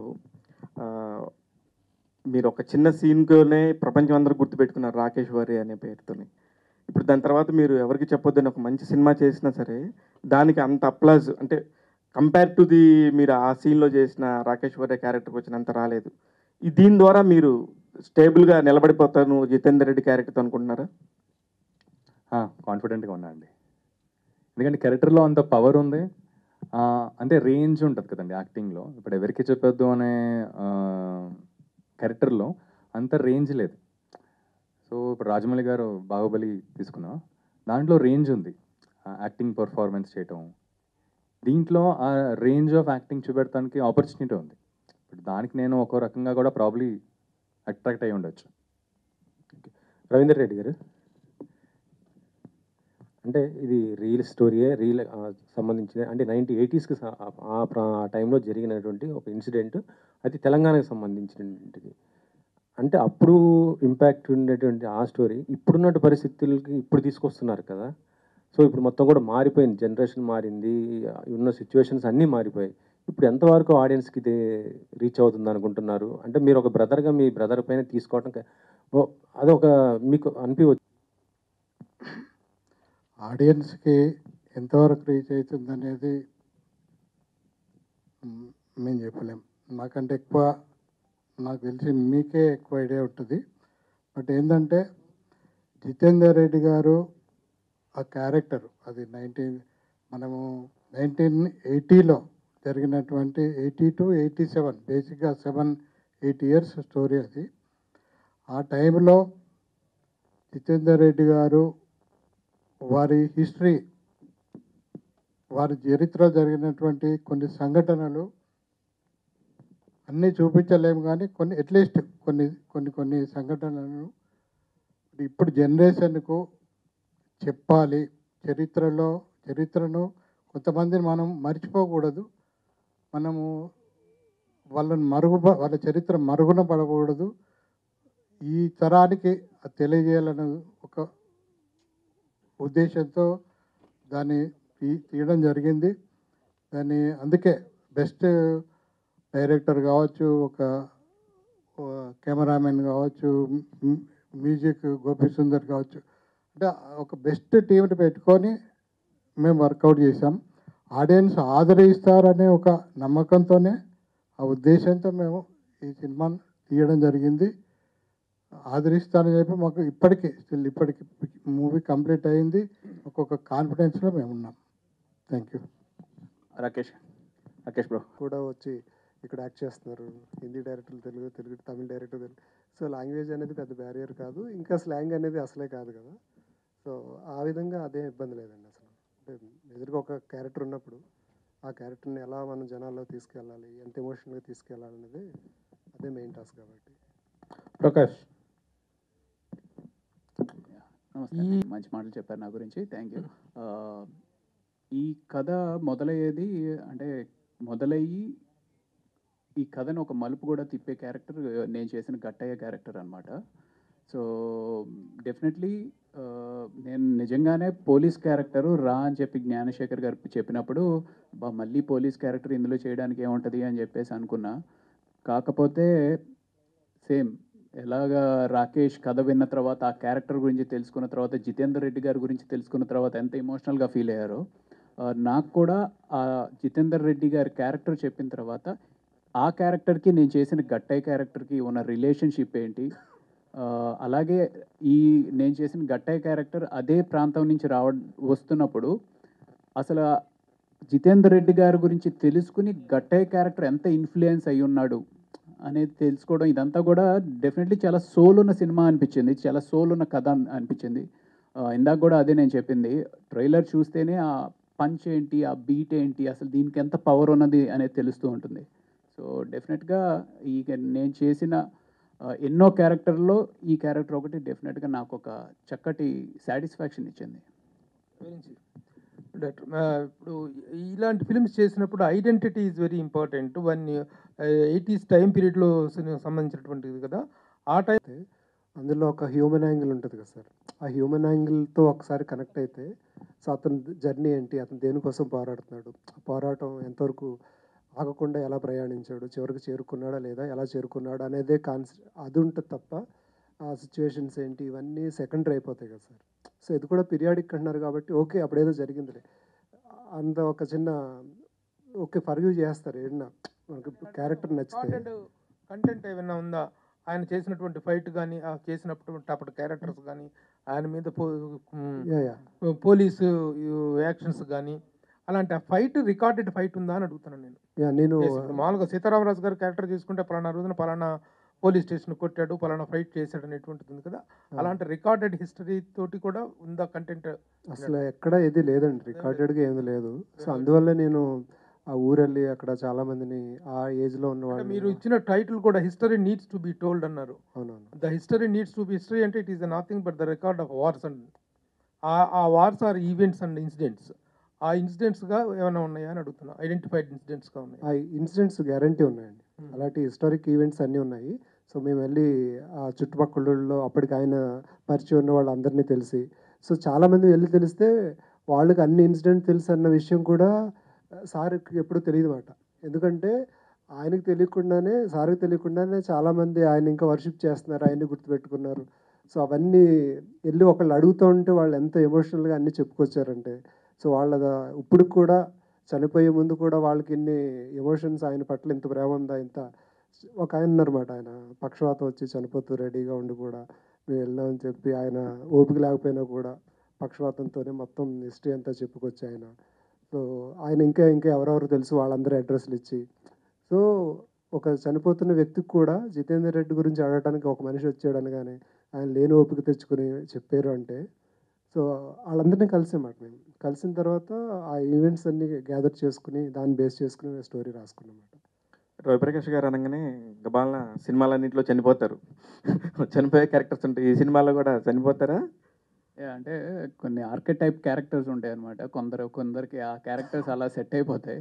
సో ఆ ఆర్కిటైప్లో నేను ఇందాక ప్రభు గారు అడిగినట్టు దీనికి రికార్డ్ అనేది ఉందా అనే దానికి నిదర్శనం ఏంటి అంటే నేను ఈ సినిమా కమిట్ అయిన తర్వాత ఆల్మోస్ట్ ఒక 3-4 months షూటింగ్ ఆ గ్యాప్లో ఎవరో ఫ్రెండ్ అసిస్టెంట్ డైరెక్టర్ తోటి ఇలా మాటల్లో ఇలా జితేందర్ రెడ్డి అనే సినిమా ఏదో చేస్తున్నాను అంటే అవునా జితేందర్ రెడ్డి ఏ క్యారెక్టర్ చేస్తున్నావు అని అడిగితే ఏదో జితేందర్ రెడ్డికి బాడీ గార్డ్ క్యారెక్టర్ ఏదో గట్టయ్య క్యారెక్టర్ నువ్వు చేస్తున్నావా అని అడిగాడు. ఇది ఎగ్జాజురేషన్ కాదు, నిజంగా జరిగింది. గట్టయ్య క్యారెక్టర్ నువ్వు చేస్తున్నావా అని అడిగితే, అంటే ఈ గట్టయ్య క్యారెక్టర్కి అంత వాల్యూ, అంత వెయిట్ ఉందా అనేది ఆ అబ్బాయి అడిగినప్పుడు నాకు అర్థమైందనమాట. సో తను కూడా అక్కడ జగిత్యాల చుట్టుపక్కల నుంచి. సో అంటే ఇది తను చిన్నప్పుడు స్కూల్లో ఉన్నప్పుడు కూడా ఈ జితేందర్ రెడ్డి క్యారెక్టర్ గురించి చెప్పుకునేవారంట. సో అప్పుడు చాలా I really felt happy. And ఇంకా డీటెయిల్స్ మళ్ళీ రవీందర్ రెడ్డి గారితో మాట్లాడడం అదంతా కూడా జరిగింది. కంగ్రాచ్యులేషన్స్. రజాకర్ మూవీలో చాలా మంచి క్యారెక్టర్ చేశారు. అది గూస్ బంప్స్ మూడ్ అందరికీ ఒక ఎమోషనల్ దాని నుంచి సక్సెస్ అయిపోయింది. ఒక నైజాం నుంచి వచ్చిన దానిలో మీరు ఉన్నారు. కంగ్రాచ్యులేషన్స్. Thank you. ఇలా సిమిలర్ ఒక సిచ్యువేషన్ జరిగిందండి. మేము ఒక కోర్టులో షూట్ చేస్తున్నమాట. కోర్టులో షూట్ చేస్తే జూనియర్ ఆర్టిస్టులు లాయర్స్ లాగా వస్తారు కదా, చాలామంది జూనియర్స్ వచ్చారు. లాయర్స్ జెంట్స్ అందరూ ఉన్నారన్నమాట. సో లాయర్స్ చాలా న్యాచురల్గా ఉన్నారు, కరెక్ట్గా బాగా దొరికారు. జూనియర్స్ ఎక్కడ నుంచి తీసుకొచ్చారంటే వాళ్ళందరూ రియల్ లాయర్స్ అంట. ఎందుకు వచ్చారు, ఇంతమంది ఎందుకు వచ్చారు మన షూటింగ్ అంటే, వాళ్ళు జితేందర్ రెడ్డి ఒకప్పుడు లా చదువుకున్న కాలేజీలో వీళ్ళు ఇప్పుడు చదువుకుంటున్నారంట. ఆయన మీద ఉన్న గౌరవంతో వీళ్ళందరూ కాలేజీకి ఇప్పుడు లాయర్స్ అయిపోయారు. షూటింగ్ జరుగుతుందని తెలిసి వచ్చి జూనియర్ ఆర్టిస్ట్ లాగా వాళ్ళ డ్రెస్సులు వేసుకొచ్చి జూనియర్ ఆర్టిస్ట్ లాగా యాక్ట్ చేశారు అనమాట. సో వాళ్ళకున్న రెస్పెక్ట్ ఆయన పైన.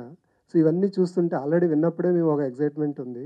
సో ఇవన్నీ జరుగుతుంటే కూడా మాకు సో ఆ ఎనర్జీ ఇచ్చిందన్నమాట. అది రవీందర్ రెడ్డి గారు, ఇక్కడ రవీందర్ రెడ్డి గారు, ఎన్టీఆర్ గారు వాజ్పేయి గారు టైంలో జరిగిన ఇన్సిడెంట్స్ ఏమన్నా ఉన్నాయా? దీని పొలిటికల్ యాంగిల్ కూడా ఉందని అంటున్నారా? నిజమే. పొలిటికల్ యాంగిల్ ఏం లేదండి మూవీలో. ఆయన అప్పుడున్న రాజకీయ పార్టీ ఇప్పుడు లేదు, ఇప్పుడున్న రాజకీయ పార్టీ తప్పు లేదు. ఇప్పుడు 1985 మధ్యలో జరిగిన ఇది, దాంట్లో పొలిటికల్ అనేది మూవీలో ఒక చిన్న పార్ట్. దాంట్లో పొలిటికల్ పార్టీకి సంబంధం లేదు. పార్టీకి సంబంధం లేకుండా అతని లైఫ్లో పాలిటిక్స్ అనేది ఒక చిన్న పార్ట్ మాత్రమే. అది కొంత వరకే ఉంటుంది. మిగిలిన స్టోరీ అంతా అంటే యాక్చువల్గా అతన్ని బేసిక్గా ఈ మూవీ అతని లైఫ్లో జరిగిన ఇన్సిడెంట్స్లో ఈ పాలిటిక్స్ అనేది చాలా చిన్న పార్టు. దానికి పెద్ద ఇంపార్టెన్స్ ఏం లేదు. నాకు తెలిసి అప్పుడున్న పొలిటికల్ పార్టీస్ కూడా ఇప్పుడు లేవు. కాబట్టి అది పెద్దగా ఇప్పుడు పొలిటికల్ ఇప్పుడు ఎలక్షన్స్ ఉన్నాయి, దాని ముందు రిలీజ్ చేస్తున్నాము, ఇటువంటి వాటికి దీనికి ఏం సంబంధం లేదండి. ఓకే, మీ బ్రదర్ని చూసుకోవడానికి సినిమా చేస్తున్నారు. ఈ రష్ చూసిన తర్వాత మీ బ్రదర్ కనిపించాడా? ఎంతవరకు రియలిస్టిక్గా తీశారు మీరు బ్రదర్ లాగా? ఎంతవరకు కల్పితం చేశారనుకుంటాను మీరు? నేను సాటిస్ఫై అయ్యానండి. చాలా వరకు చాలా ఇన్సిడెంట్ రియల్గా జరిగిన ఇన్సిడెంట్లే.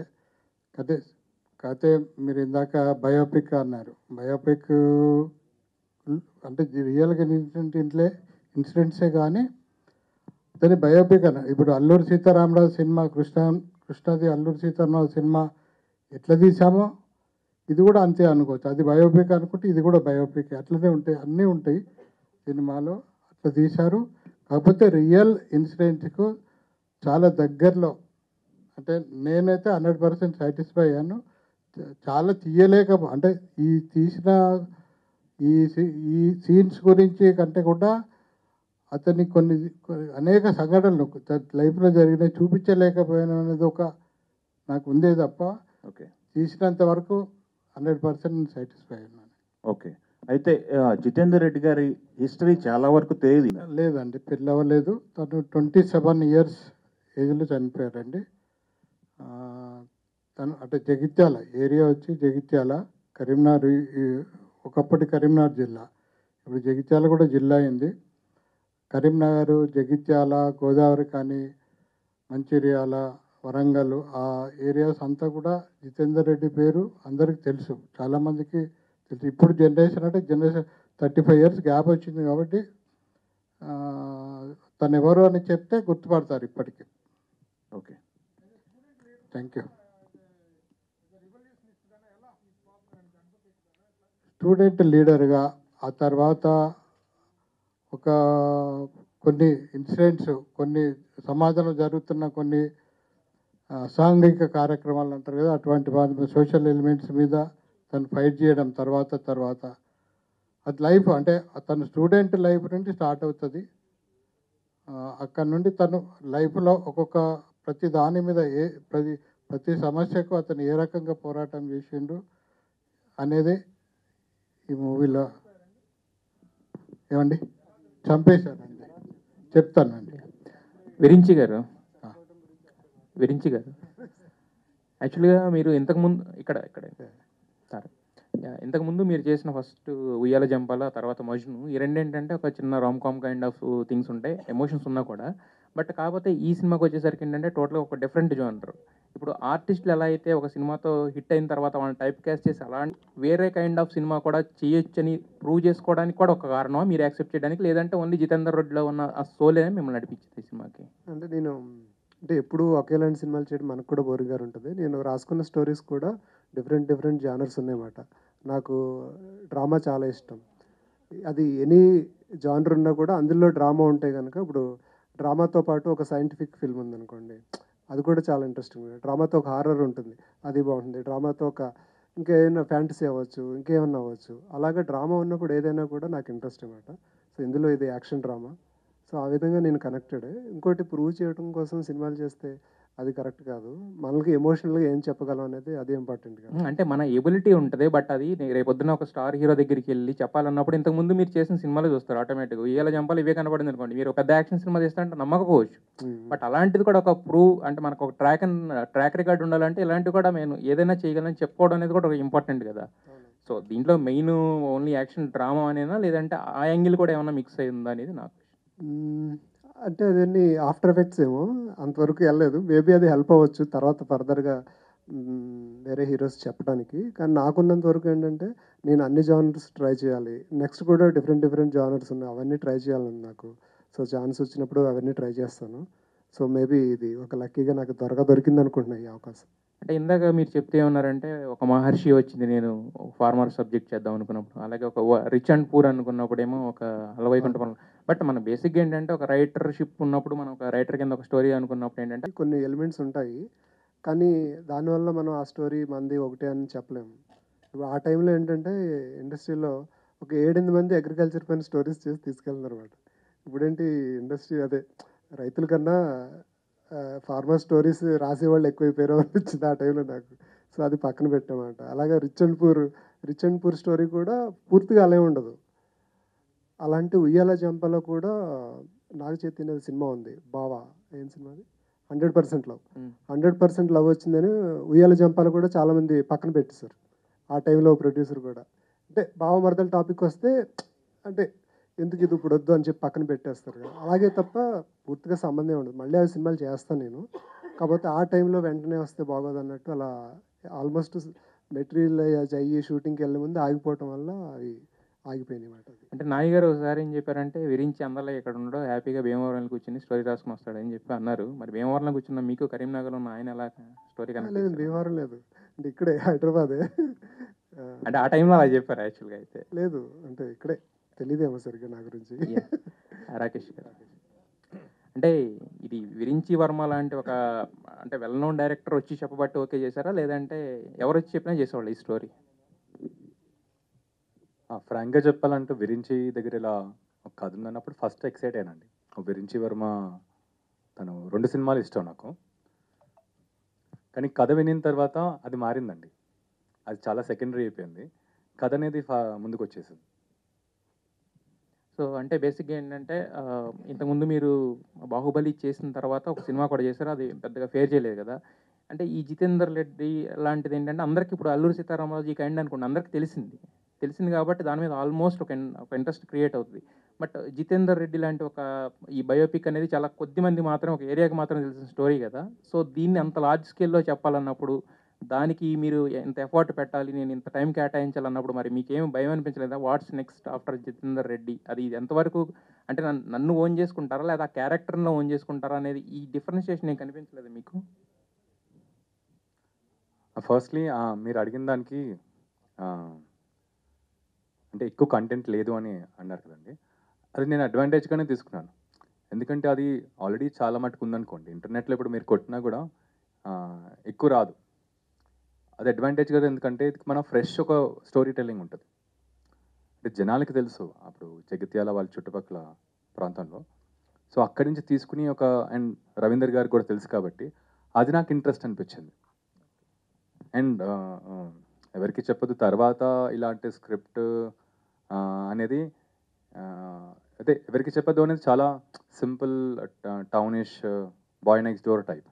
ఇది larger than the life character కదా, డెఫినెట్గా ఎక్సైట్మెంట్ ఉంది. And larger than the life characters మన తెలుగులో ఎక్కువ కనెక్షన్ కూడా ఎక్కువ స్కోప్ ఉంది.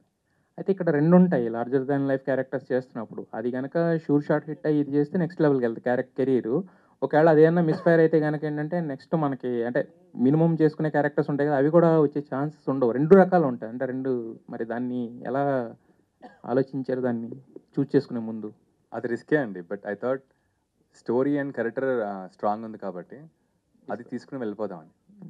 రవిప్రకాష్ గారు, అంటే ఇంతకు ముందు ప్రభు గారు చెప్పినట్టు లేదంటే ఎవరు చెప్పినా కూడా ఏంటంటే మీ అంటే దీంట్లో మీకు అంత స్పెషల్గా కనిపించిన ఎలిమెంట్ ఏంటి?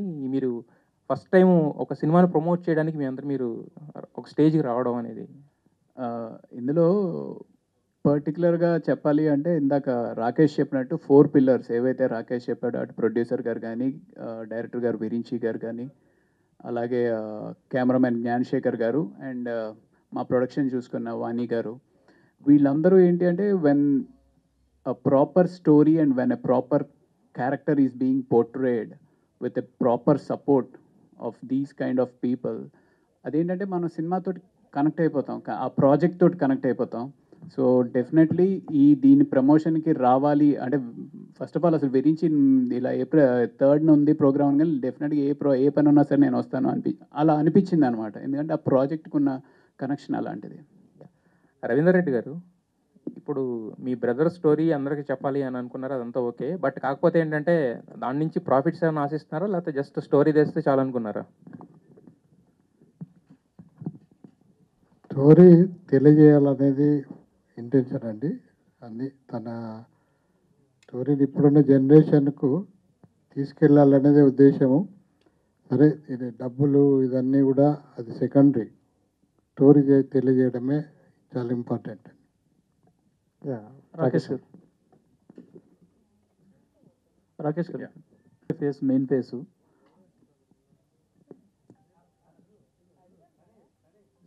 ఇది అంటే జితేందర్ రెడ్డి ఆ క్యారెక్టర్ విన్నప్పుడు మీరు ఆ క్యారెక్టర్కి పరకాయ ప్రవేశం చేయాల్సి వచ్చినప్పుడు ఆయన గురించి ఏం స్టడీ చేశారు అసలు మీరు?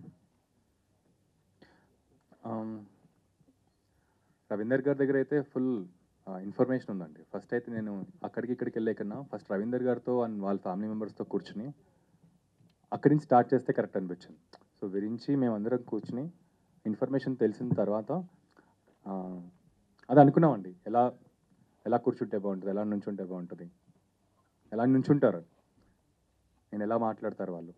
సో బేసిక్ హోంవర్క్ అయితే చేసాం, ఇంకా అదే. ఓకే, అంటే ఆ క్యారెక్టర్ మీరు చేస్తున్నప్పుడు అందులో హార్డ్ హీటింగ్ ఎలిమెంట్స్ ఉంటాయి కదా, అవి మీకు ఏవి ఎక్కువ నచ్చాయి? అండ్ కన్విక్షన్, అండ్ ఏ పని చేసినా కన్విక్షన్తో చేస్తారు. అంటే కాన్ఫిడెన్స్ అనేది ఎప్పటికీ ఉంటుంది, ఒక కన్విక్షన్తో ఉంటారు.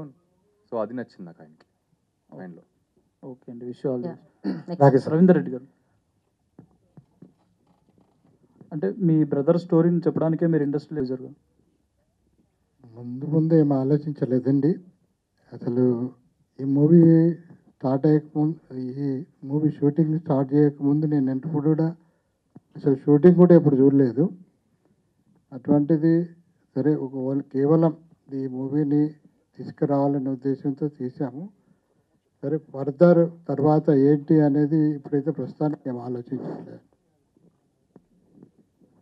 చేశారు అండ్ బాహుబలి చేశారు. సో ఆయనలో నుండి మీకు నచ్చిన క్వాలిటీ అంటే ఏం చెప్తారు? ప్రభాస్ అన్నయ్య బేసికలీ అందరూ అన్నయ్య అని పిలుస్తాం. నేను సింప్లిసిటీ అండ్ ఆయన ఆఫ్ స్క్రీన్ సింపుల్గా ఉన్న ఆన్ స్క్రీన్ ఏదైనా చేయగలుగుతారు, లైక్ ఒక రెబెలియస్ క్యారెక్టర్ లాగా. సో అది నాకు ఇష్టం అనమాట, ఆ transformation. Come to the point, దీని గురించి చూస్తే అంటే ఫస్ట్ ఒక సినిమాలో ఇంకా చెప్పలేము చాలా ఉంది అని అన్నారు. సో దీనికి పార్ట్ 2 ఉండొచ్చా ఏమైనా? పార్ట్ 2 అనేది ఇంకా డైరెక్టర్ చాయిస్ అండి. ప్రస్తుతానికి అయితే పార్ట్ 1కి అయితే ఆలోచించాం.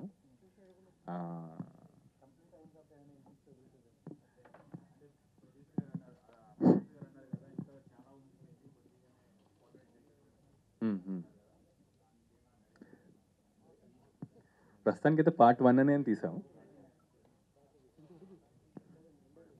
ఎండ్ అయిపోయింది.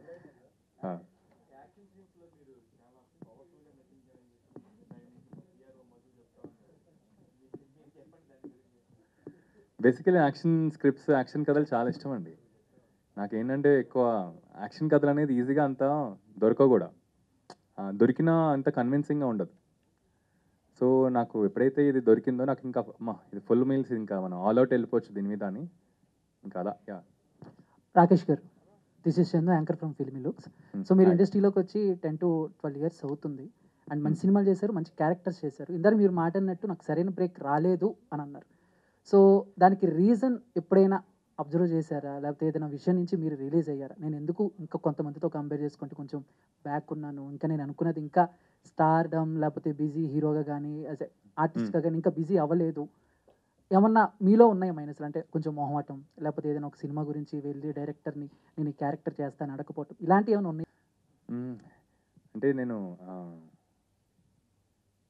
కాన్స్టెంట్గా అయితే నేను ఎప్పుడు ఏదో ఒకటి చేస్తూ ఉంటాను, అదైతే రిలాక్స్ అయితే అవ్వను. సో నేను చేసిన ఇప్పుడు ఫస్ట్ అయితే నేను క్యారెక్టర్ రోల్స్తోనే స్టార్ట్ అయ్యాను. ఎందుకంటే నాకు కూడా ఇండస్ట్రీ అనేది ఇప్పుడు ఏ బ్యాక్గ్రౌండ్ లేదు కాబట్టి ఫస్ట్ తెలుసుకుని ఇలా వద్దామని. సో హీరోగా స్టార్ట్ అవడానికి ఏంటంటే నాకు లేట్ అయింది. ఎందుకంటే నాకు కొన్ని సినిమాలు స్టార్ట్ అయ్యి అవ్వక అప్పుడు నాకు నేను చేసుకున్న సినిమా ఎవరికి చెప్పొద్దు. సో ఎవరికి చెప్పొద్దు తర్వాత సినిమాలు ఏంటనేది అప్పటికే అనుకున్నాం, కానీ అదే చెప్పా కదండి, 2 సినిమాలు ఇంకా ఆపేసి ఇది చేయాల్సి వచ్చిందని. సో ఈ సినిమా తర్వాత ఇంకా ఉంటాయి. అంటే లైక్ రియాలిటీ మాట్లాడితే అంటే రాకేశ్వరి అంటే ఇండస్ట్రీలో పీపుల్స్ కొంతమంది తెలుసు, బట్ బయట జనాలకి రాకేశ్వరి అనగానే చాలా తక్కువ మంది గుర్తుపడతారు. అదే బాహుబలిలో ప్రభాస్ గారు తలనరికి వేస్తాడు కదా, ఆయన అనగానే అందరూ ఎక్కువగా గుర్తుపడతారు. ఈ సినిమా తర్వాత రాకేశ్వర్ రే అనే పేరు ఇక వినపడుతూ ఉంటుందా, లేకపోతే ఎక్కువగా రీచ్ ఉంటుందా జనాలకి అని? జితేందర్ రెడ్డి అని వినిపిస్తుంది. థ్యాంక్ యూ అన్న, thank you so much. Last question Virinchi గారు, జితేందర్ రెడ్డి గ్లిమ్స్ చాలా ప్రామిసింగ్ ఉందండి. సో ఇది 1980s జరిగిన అన్హిడెన్ అండ్ అన్స్టోల్డ్ స్టోరీ తీసారు. ఈ స్టోరీని ఆడియన్స్ని ఎలా రిసీవ్ చేసుకోవాలి ఈ స్టోరీ నుంచి? అదే ఇప్పుడు యాజ్ ఏ బ్రదర్ ఆయనకి కొంత తెలుసు కదా. సో ఆయన ఈ స్టోరీ జరిగినప్పుడు ఆయన కూడా మొత్తం ఒక పర్సన్ కూడా బ్రదర్ అయినా కూడా డే అండ్ నైట్స్ ఉంటారు కదండి. ఆయనకు కొన్ని విషయాలు తెలుసు, వాళ్ళ జితేందర్ రెడ్డి గారి సిస్టర్ కొన్ని విషయాలు తెలుసు, వాళ్ళ మదర్కి కొన్ని విషయాలు తెలుసు, తర్వాత ఫ్రెండ్స్కి కొన్ని విషయాలు తెలుసు. మోస్ట్లీ ఎక్కువ ఫ్రెండ్స్కి తెలుస్తాయి కదా. ఆ ఫ్రెండ్స్ కూడా రకరకాల ప్లేసుల్లో ఉన్నారు, చాలామంది చనిపోయారు. సో వాళ్ళందరినీ కలిసి కనుక్కోవటం, సో అందరినీ ఒక 1 week వెళ్ళామాట. చుట్టుపక్కల ఊళ్ళో వాళ్ళ ఫ్రెండ్స్ అందరినీ వెళ్ళి వాళ్ళందరినీ కలిసి ఆ డేటా తీసుకున్నమాట. సో దాని నుంచి ఫైనల్గా ఇందులో మనం ఏదేది మనకి కథలో యాడ్ అవుతుంది అనే దాంట్లో అలా వర్క్ చేసుకుని చేసామాట. జితేందర్ రెడ్డి గారు ఇక్కడ మీరు స్టూడెంట్ లీడర్ అని చెప్పారు. సో కానీ ఇక్కడ గ్లిమ్స్లో చూస్తే ఒక సీన్ దగ్గర నక్సలైట్ సీన్ చూపించారు. సో జితేందర్ రెడ్డి గారికి నక్సలైట్స్కి ఏమైనా కనెక్షన్ ఉందా? ఉందండి. మీరు సినిమా చూస్తే ఇది ఒక్క దగ్గర ఇప్పుడు ఎలా పొలిటీషియన్స్ వచ్చి వెళ్తారు, నక్సలైట్స్ వచ్చి వెళ్తారు, ఈ స్టార్టింగ్లో కాలేజ్ ఎపిసోడ్ ఒకటి ఉంటుంది, ఇలా త్రూ అవుట్ ఆయన లైఫ్ స్టోరీ అంత ఉంటుంది కదా. సో అంత పేజెస్ వైజ్ అందరూ వచ్చి వెళ్తుంటారు అన్నమాట. మనం కనెక్ట్ అయ్యేది మాత్రం ఈయన సింగిల్ గోల్ ఉంటుంది ఓవరాల్గా. ఆయన సింగిల్ గోల్, ఆయన వెళ్ళే రూట్లో మనం కనెక్ట్ అయ్యి వెళ్తుంటాం అన్నమాట. ఆ గోల్ ఏంటి, ఆయన ఏ రూట్లో వెళ్తున్నాడు, ఆయన ఎంత ఇదిగా వెళ్తాడు అనేది సినిమా అన్నమాట. Last Rakesh question please. చాలా రోజులైంది మిమ్మల్ని చూసి. ఎప్పుడో అంటే గ్లిమ్స్ కానీ లేకపోతే ట్రైలర్ లాంచ్ ఈవెంట్స్ కానీ, you have many friends in industry. మీరు ప్రొడ్యూస్ చేసిన సినిమాకే మీరు ఒక టాప్ హీరోని గెస్ట్గా తీసుకొచ్చారు. అండ్ చుట్టుపక్కల ఉందామని అలాగా పెట్టుకున్నాం. సో సిన్స్ మనకి అడిగారు కాబట్టి నెక్స్ట్ ట్రైలర్ ఈవెంట్ అనుకుంటున్నాం. So trailer event followed by pre release and so ఇది సో డెఫినెట్గా అప్పుడు ఇంక్లూడ్ చేద్దామని. అన్నయ్యని పిలిచే ఛాన్స్ ఉందా ప్రభాస్ గారిని? ఓకే, ట్రై చూద్దాం, ట్రై చేస్తా, వేచి చూద్దాం. రాకేష్ గారు, లాస్ట్ సార్ మీరు యాక్టింగ్ చేశారు అండ్ ప్రొడక్షన్ కూడా చేశారు ఇప్పుడు రీసెంట్గా. సో బోత్ బ్యాలెన్స్ చేసుకుంటూ ఇప్పుడు ఈ ప్రొడక్షన్ చేయడం అనేది అంత ఈజీ కాదు, ఎందుకంటే మీరు దగ్గరుండి ఆ సెట్స్లో ఏం జరుగుతుంది చూసుకుంటూ మీరు ముందుకెళ్ళాలి. అట్ ద సేమ్ టైం ఇది చేసుకుంటూ వచ్చారు జితేందర్ రెడ్డి అనేది. సో రెండు కంపేర్ చేసుకుంటే విచ్ వన్ యూ ఫీల్, అంటే మీరు ముందు నుంచి యాక్టింగ్లో ఉన్నారు, సడన్గా ప్రొడక్షన్లోకి వెళ్ళడం, అండ్ ఏది డిఫికల్ట్గా మీకు అనిపిస్తుంది, ఏ దాని మీద ఎక్కువ బేస్ అవుదాం అనుకుంటున్నాను? ఓకే, సో బేసికలీ ఛాలెంజింగ్ అయితే ప్రొడక్షనే ఉంటుందండి. ఎందుకంటే ఇప్పుడు యాక్టింగ్ అంటే ఇప్పుడు నేను ఒక్కడనే నన్ను నేను మేనేజ్ చేసుకోవాలి అంతే. ఇప్పుడు ప్రొడక్షన్ అనేది చాలామందిని మేనేజ్ చేయాలి అండ్ కమ్యూనికేషన్లో ఉండాలి. So to answer your question, production అనేది మచ్ ఛాలెంజింగ్. అలా అని చెప్పి నాకేంటంటే ఎంజాయ్ చేస్తా ప్రొడక్షన్. ఎందుకంటే నేను మోర్ ఓవర్ ఇప్పుడు నేను ప్రొడ్యూస్ చేసే సినిమాలన్నీ కొత్త డైరెక్టర్స్తో లేకపోతే కొత్త యాక్టర్స్తో అలా పనిచేయాలనుకుంటాను, కొత్త టెక్నీషియన్స్ అని. సో ఇది నా అజెండానా లేకపోతే గోల్ అనుకోండి. సో అది నాకు ఇష్టమైంది ప్రస్తుతానికి. ఓకే, ఇంకొక క్వశ్చన్ వస్తుందేమో అని మేము వెయిట్ చేస్తున్నాం ఇందాక నుంచి. మైక్ అక్కడ ఉంది కానీ అమ్మాయి అడగట్లేదు. అడిగే అవకాశం ఇవ్వట్లేదు ఎవరు. అందుకే మైక్ ఇచ్చి మరి అవకాశం చెప్పండి, అడగండి. సో హాయ్ రాకేష్ గారు, I'm Anjali from TFPC. Hello. So బేసికల్గా ఒక పొలిటికల్ లీడర్ క్యారెక్టర్ చేయాలి అని అంటే మనకి థ్రెడ్స్ కూడా కొన్ని ఉంటాయి. సో మీరు జితేందర్ రెడ్డి క్యారెక్టర్ చేయడానికి ఒప్పుకున్నప్పుడు ఏమైనా అంటే లైక్ ఇలాంటివి ఏమైనా బ్యాక్గ్రౌండ్ సర్చ్ చేశారా, లైక్ థ్రెడ్స్ లాంటివి ఏమైనా ఉంటాయని? అండ్ అలానే డ్యూరింగ్ ద షూటింగ్ పీరియడ్ ఏ సీన్ చేసినప్పుడు మీకు చాలా కష్టం అనిపించింది, ఇంకా ఎక్కువ ఇన్వాల్వ్ అయ్యి చేశారు? ఫస్ట్ క్వశ్చన్కి అయితే థ్రెడ్స్ అనేది ఎవరిని టార్గెట్ చేయట్లేదండి, సినిమాలో టార్గెట్ చేయట్లేదు కాబట్టి. సో నాకు ఇప్పుడు కథ విన్నప్పుడు కూడా ఈవెంట్స్ అనేది వీళ్ళని తక్కువ చేయటం లేకపోతే వీళ్ళని ఎక్కువ చేసి చూపెట్టడం అలా లేదు. సో క్లీన్గానే ఉంటుంది. సో థ్రెడ్స్ అనే వరకు అయితే ఆలోచించలేదు. అండ్ సీన్ అంటే లైక్ ఏ సీన్ చేసినప్పుడు బాగా ఇన్వాల్వ్ అయ్యారు? సో కొన్ని సీన్స్ ఉండేయండి, ఫస్ట్ హాఫ్లో కొన్ని సీన్స్ ఉంటాయి చాలా ఇంట్రెస్టింగ్ సీన్స్. అండ్ సెకండ్ హాఫ్లో ఎస్పెషలీ నా కాన్ఫిడెన్స్ ఏంటంటే ఈ సినిమాకి హార్ట్ అనేది క్లైమాక్స్. సో నాకు ఒక్క టెన్షన్ ఎప్పుడు ఉండేదంటే క్లైమాక్స్ ఎలా వస్తుంది. ఎందుకంటే ఆ క్లైమాక్స్ వస్తే సినిమా అనేది స్టాండ్ అవుతుందని నా కాన్ఫిడెన్స్ అది. సో క్లైమాక్స్ బాగా వచ్చింది అండ్ నా ఫేవరెట్ సీన్ అయితే ఆ climax. This is the last one.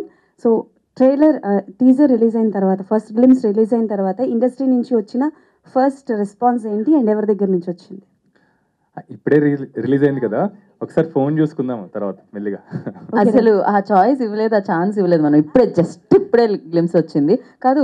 Actually mention చేశారు జితేందర్ రెడ్డి గారు not the taking it's ideology. అసలు ఎలక్షన్స్కి ఇప్పుడున్న గవర్నమెంట్కి దేనికి సంబంధం లేదండి. ఇది ఓన్లీ ఒక లార్జర్ దాన్ లైఫ్ క్యారెక్టర్ అంటున్నా కదా. సో చాలా డ్రామా ఉంటుంది. సో మీరు ఒక యాక్షన్ స్టోరీలో ఒక రివెంజ్ డ్రామా ఉంటుంది కదండి. ఇది ఒక జస్ట్ సింపుల్గా చెప్పాలంటే ఒక రివెంజ్ డ్రామా. సో అంతకు మించి పొలిటికల్గా పెద్ద ఆలోచించడానికి ఏమి ఉండదండి. అండ్ ఇంకోటి ఏంటంటే ఇదంతా మీరు just you heard about him but you don't see him. So ఇక్కడ ఫిక్షన్ ఎంత ఉంటుంది అండ్ క్రియేటివ్ లిబర్టీ ఎంత ఉంది? క్రియేటివ్ లిబర్టీ తీసుకున్నది కూడా ఏంటంటే ఆయన క్యారెక్టర్ని తగ్గకుండా ఆయన దేనికోసం పోరాడుతున్నాడో, ఆయన కాజ్ ఏంటో, సో ఆడియన్స్ కనెక్ట్ చేయడానికి కోసం ఏదైతే యాడ్ చేయాలి అవే యాడ్ చేసామట. అదే పర్సంటేజ్గా కింద చెప్పలేదు కానీ ఒక ఎమోషనల్ జర్నీగా ఆయన్ని యాజ్ ఇట్ ఈజ్గా ముందుకు తీసుకెళ్ళడానికి వెళ్ళాము. సో ఆ విధంగా చూస్తే ఇప్పుడు అంటే ఇది యాడెడ్, ఇది ఒరిజినల్ అని చెప్పడానికి లేదన్నమాట. అన్నీ మెర్జ్ అయి ఉన్నాయి. Yeah, thank you so much. Thank you media for your questions. And yeah, Jitender Reddy గారి గురించి ఫైనల్గా ఒకటి మాత్రం, ఆయన పొలిటీషియనా జితేందర్ రెడ్డి గారు? కాదు. Yeah, please we note this point. ఎందుకంటే ఆయన May 3న చూడబోతున్నాము.